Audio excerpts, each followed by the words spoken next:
Good evening student. तो कैसे हैं आप सभी? आशा है आप अच्छे होंगे। तो बच्चों, आपके एग्जाम्स चल रहे हैं और इससे पहले कक्षा में हम लोगों ने समास के बारे में पढ़ा था। समास की परिभाषा को जाना था, उसके उदाहरण को जाना था। तो आज हम लोग समास पहचाने का आसान ट्रिक के बारे में जानेंगे। ठीक है बच्चों? तो यहाँ देखिए, मैंने जैसे यहाँ समास, पहला समास क्या है बच्चों? अव्ययभाव समास। ठीक है, तो अव्ययभाव समास पहचानने का तरीका क्या होगा कि प्रथम पद अव्यय होगा। ठीक है, इसमें प्रथम पद अव्यय होगा, जैसे कि प्रतिदिन। ठीक है, समस्त पद क्या है अव्ययभाव समास का? प्रतिदिन। तो प्रतिदिन को समास विग्रह क्या हो जाएगा? हर दिन।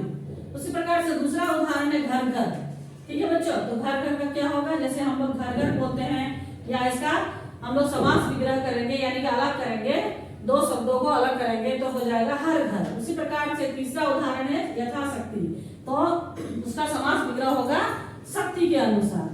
तो किसी का अगर चंदा वगैरह डोनेट करते हैं, हम लोग देते हैं, तो उसमें हम लोग जितना तथा यथाशक्ति तथा भक्ति कहते हैं। उसी प्रकार से शक्ति के अनुसार। ठीक है, यथाशक्ति यानी कि शक्ति के अनुसार इसका समास विग्रह करेंगे। उसके बाद दूसरा आता है तत्पुरुष समास। ठीक है, तत्पुरुष समास पहचानने एकदम आसान तरीका क्या है बच्चों? आप ध्यान दीजिएगा, इसमें विभक्ति का लोप हो जाता है।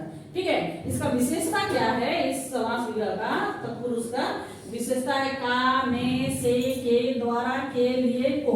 ये सारे हैं विभक्ति चिन्ह। ठीक है, तो समस्त पद है इसका देशभक्ति। ठीक है बच्चों, समस्त पद है देशभक्ति। तो इसका समास विग्रह करेंगे तो होगा देश के लिए भक्ति।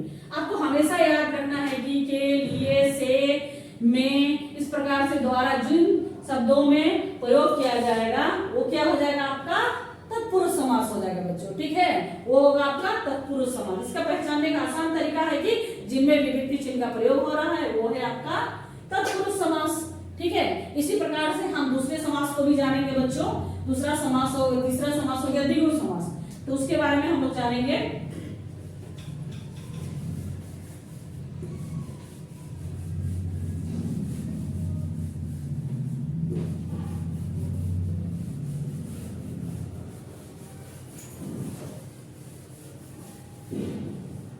अब हम लोग चलते हैं द्विगु समास की ओर। तीसरा समास है आपका द्विगु समास।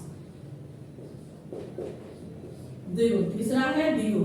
और इसका हम लोग पहचाने क्या होगा कि प्रथम पद संख्यावाची होगा। संख्यावाची, इसकी विशेषता क्या होगी? प्रथम पद जो है संख्या होगा, यानी कि नंबर होगा, काउंटिंग नंबर होगा इसमें। तो इसके जो समास होंगे, इसके समास होंगे, समस्त पद होगा तिरंगा। तिरंगा का समास क्या होगा बच्चों? तिरंगा यानी कि हमारा राष्ट्र के जो झंडा है, नेशनल फ्लैग है, उसे हम लोग तिरंगा कहते हैं। तो उसमें क्या होता है? तिरंगा, तीन रंगों का समाहार होता है। ठीक है बच्चों, तो ये होगा तीन रंगों का समाहार। समास विग्रह क्या होगा? तीन रंगों का समाहार। ठीक है, तो इसमें आपका नंबर आ गया, तीन आ गया। ठीक है, तो ये हो गया आपका द्विगु समास, संख्यावाची हो गया। और जो तीसरा होगा उदाहरण और है पंचवटी। तो पंचवटी का समास विग्रह होगा पांच वटों का समाहार। तो इसमें आसान तरीका, आपका नंबर आ रहा है, संख्या आ रहा है, तो प्रथम जो पद क्या है? 3, 5, तो ये सब क्या संख्या हो गया। तो आपको ध्यान रखना है कि द्विगु समास पहचानने का आसान तरीका क्या है? उसमें संख्या होगा। ठीक है बच्चों, तो आपका ये हो गया द्विगु समास। इसे आसान तरीके से आप इसको पहचान सकते हैं कि द्विगु समास में संख्या का प्रयोग होगा, तो हो गया द्विगु समास।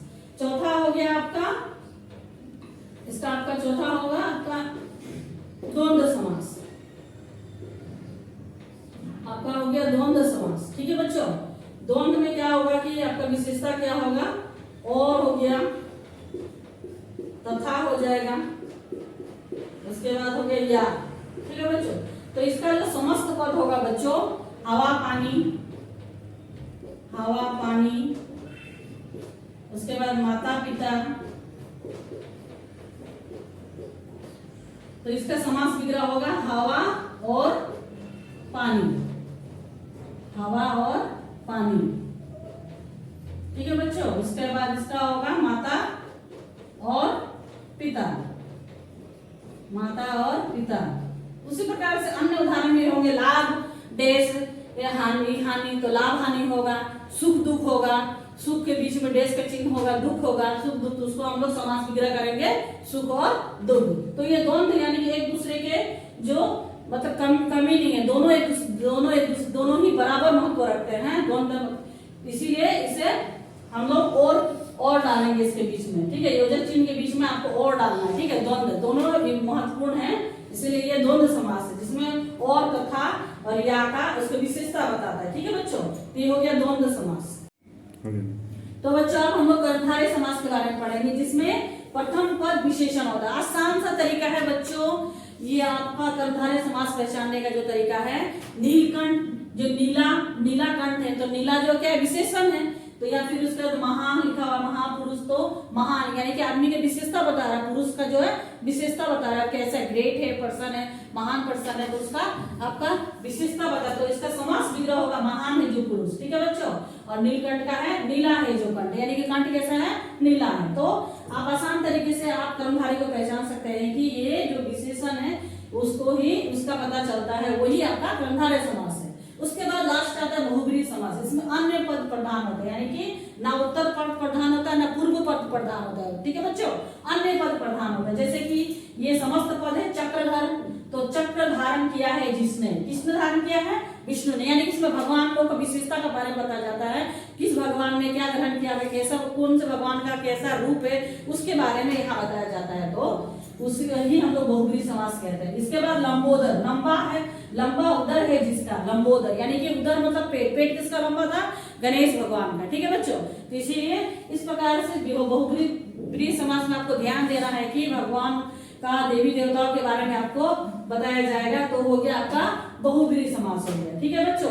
तो बच्चों आशा है आप अच्छी तरह समझ पाए होंगे, आसान सा ट्रिक है, जैसे कि आपका अव्ययभाव समास है, प्रथम पद उसमें क्या उसका विशेषता होगा, दूसरा आ जाता है आपका तत्पुरुष समास, ठीक है बच्चों, जिसमें विभक्ति का लोप होता है। उसके बाद हो गया आपका द्विगु समास हो गया, उसमें संख्या का महत्व होता है, नंबर होगा उसमें संख्या होगा। उसके बाद आपका हो गया द्वंद्व समास जिसमें कि और यथा या के बारे में होता है, यानी कि हवा पानी सुख दुख दोनों मतलब महत्वपूर्ण शब्द होते हैं जो एक दूसरे के पूरक है, उस प्रकार के शब्द होंगे। उसके बाद आ गया आपका कर्मधारय समास जिसमें प्रथम पद विशेषण होंगे, यानी कि उसमें शब्दों की विशेषता का पता चलेगा, नीला काला पीला नीला इस प्रकार से जो भी विशेषण होंगे उसका प्रयोग किया जाएगा, वो होगा आपका कर्मधारय समास। उसके बाद बहुब्रीहि समास जिसमें देवी देवताओं के बारे में विशेषता बताया जाएगा, अन्य पद के प्रधान होगा उसमें, वो हो गया आपका बहुब्रीहि समास। तो बच्चों आशा है आपको मेरे द्वारा दी गई जानकारी समझ आई होगी, आप इसे पढ़ें और अपने एग्जाम्स में अच्छी तरह से इसका अप्लाई करें, ठीक है बच्चों। और मैं आसान से आसान टिप्स एंड ट्रिक आपके लिए लाऊंगी आपके अगले कक्षाओं में, तो आप इसे पढ़े समझे और दूसरे बच्चों को भी शेयर करें ताकि वो भी आसानी से पढ़ सके। धन्यवाद।